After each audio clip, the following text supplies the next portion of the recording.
guys, welcome back to my channel. Sakafet.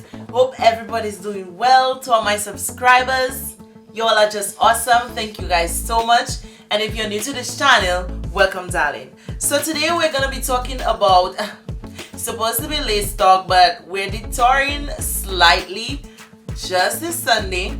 And I'm giving you this video about my process, how I got to Canada, what the process was like for me in terms of my timeline, dates and everything.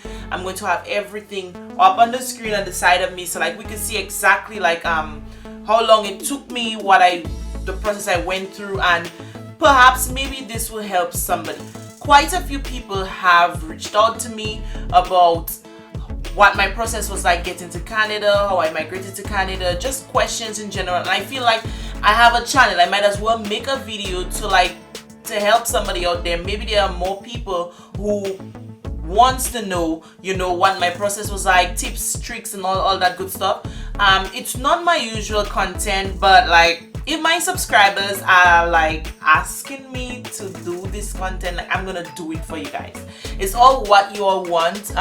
If you all are interested in my immigration process, then honey, we're gonna talk about it if you're interested in it. So just hit me up in the comments and let me know if you're interested in this kind of video, like informational video in terms of the route on to Canada and so forth.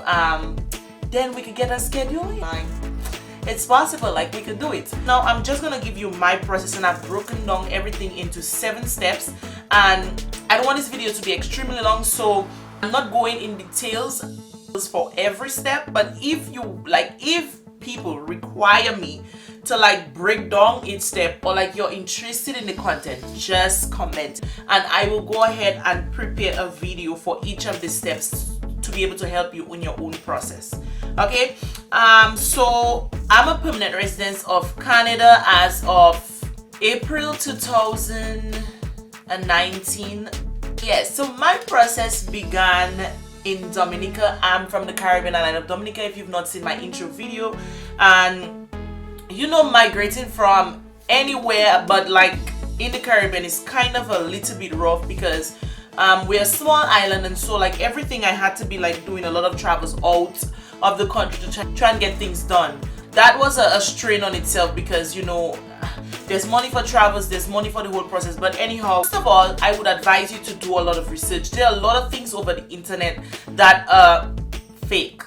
They are fake. You won't even know, because everybody these days are into making websites and scams. They're real. They're people could cheat you out of your money, and you need to be careful not to just go on the internet and read something and say, oh, come to Canada, oh, you'll get a job, oh, by the way, you're working for this guy. What? No, it doesn't happen like that.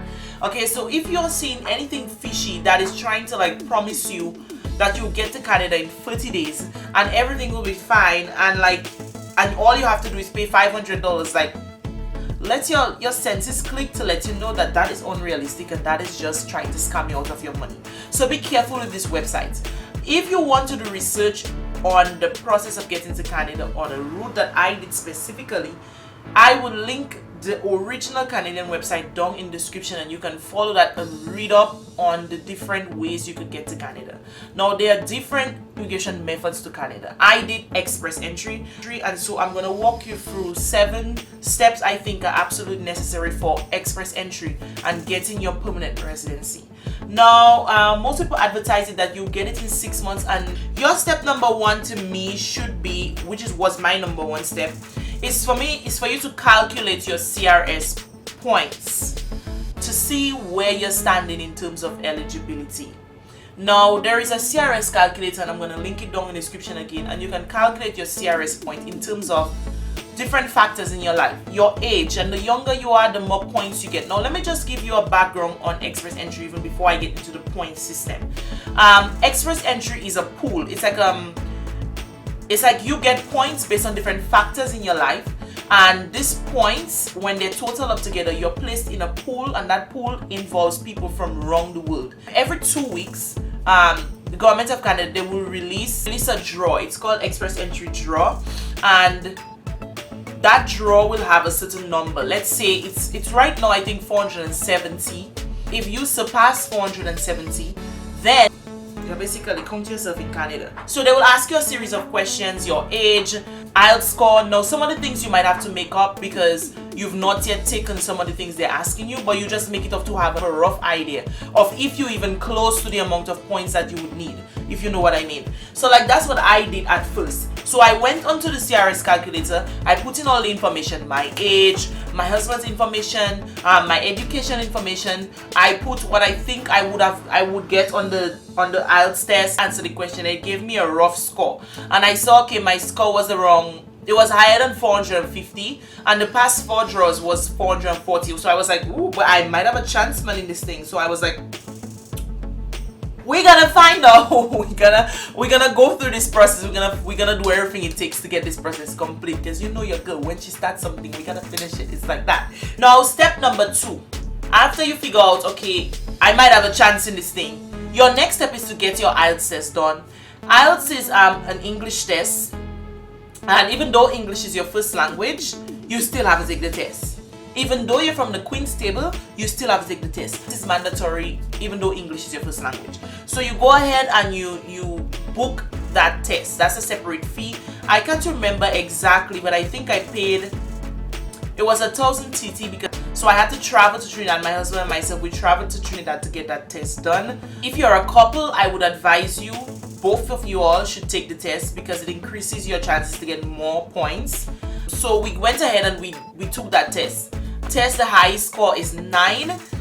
I got an 8, so that was good, and I was the main applicant, so that's what I was hoping for, is an 8 or a 9, because it's just English test. It's like speaking, listening, writing, and so forth. So you should aim for like a 7.5 to like above, because anything lower will start to decrease your point. Step number 3 is to get your education assessed. So you will see they call it like ECA, or Education Credential Assessment, and the government of Canada, they have their specific bodies in which you could get your education assessed. If you have education out of Canada, you need to get it assessed to let them know what's the equivalency of your education in reference to Canada. And then I did my education credentials with WES and CES, and that took about a month. So I would advise you, that's a step that's right up on my list, because it takes a little time to get back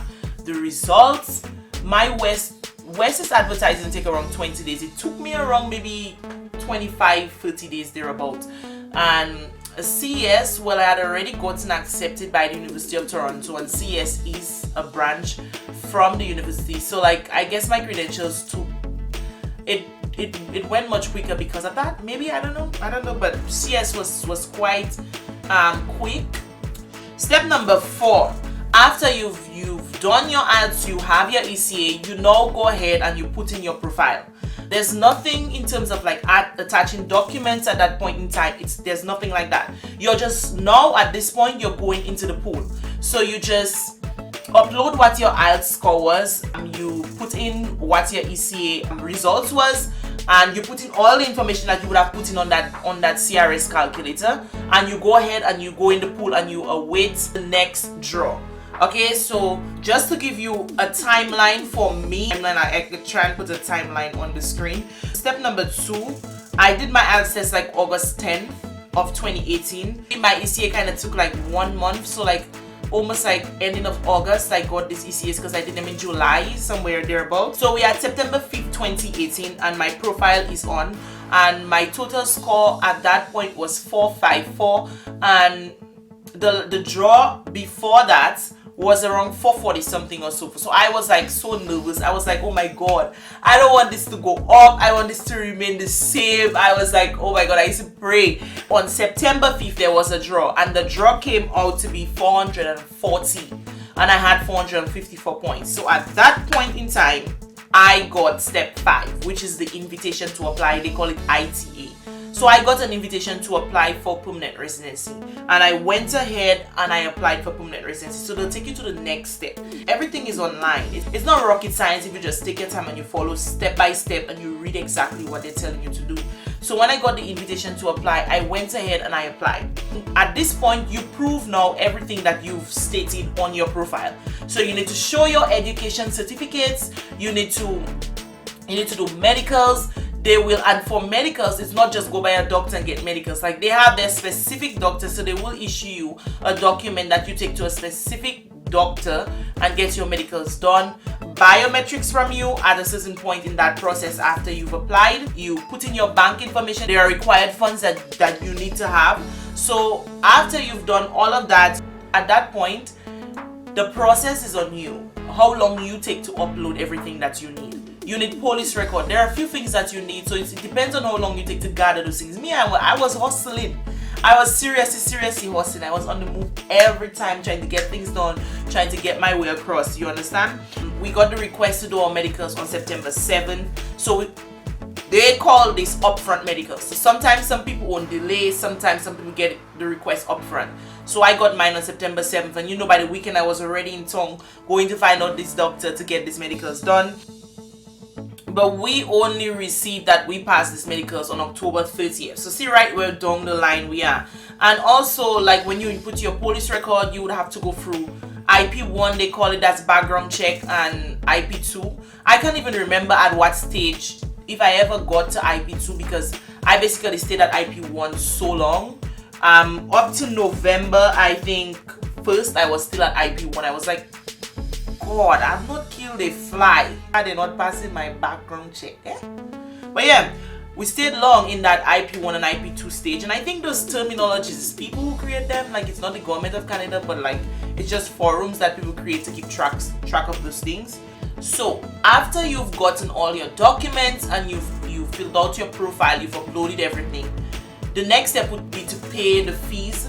I think it was $500 and something for the application fee or something. I can't remember exactly what if they are the same right now, but you would have to pay the application fee. You could choose to pay the application fee and not the processing fee. If you delay one or the other, I think people were saying like it took longer, so I just paid everything up front.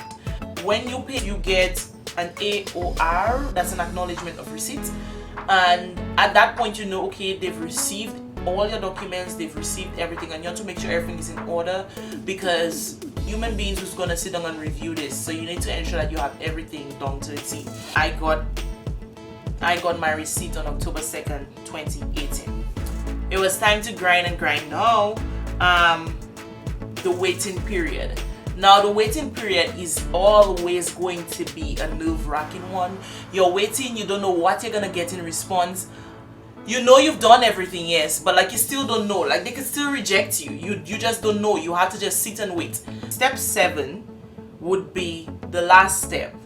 The day that I screamed. I remember it so plainly.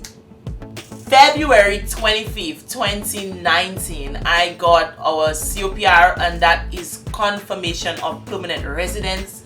So the confirmation of permanent residence comes with a passport request, where you send up your passport so they can attach the visas to it, and then you can just move. And after that, you have up to 6 months before it's expired. So you have to travel within that time. You basically have to do a landing. So you must land in Canada and then get your permanent residence card. And so that is exactly what happened. On April 22nd, 2019, we landed in Canada. The process was really fast, surprisingly. Like, we wouldn't ask many questions and all of that, and then within 2 weeks we got our permanent resident cards. So from my acknowledgement of receipt date, it took 146 days, and in months that's 4 months and 6 days for me to get permanent residency of Canada. And again, I can do a separate video on like benefits of having permanent residency and all of that in Canada. We could do more Canada videos. It all depends on if you guys are interested in more Canada videos, then we could cook that up. Okay, so guys, that is it. That is my process. You see my timeline, you see my steps. I really hope that this video helps somebody. I know there are so many people that message me, so I know just having it, seeing it, and hearing me talking about it and giving you the links, that you could have that direct access to it. So go ahead, hit that subscribe button, because there's more where that came from. If you want, you can request it from me, but you need to be subscribed. I'm just saying, okay? I'm just saying. So guys, thank you guys so much for watching. I really appreciate all you guys. Go ahead, hit that subscribe button, like, turn on your post notifications, and also if you're interested in this look, you already know what you gotta do. You could catch me on the one before that. So I've already posted this makeup look. I've already posted this hair. I just deck it up a bit, but like the basis of the style is already on a video. You could check out that video, to be linked down below, and the makeup as well would be linked down below. Catch you on the next one.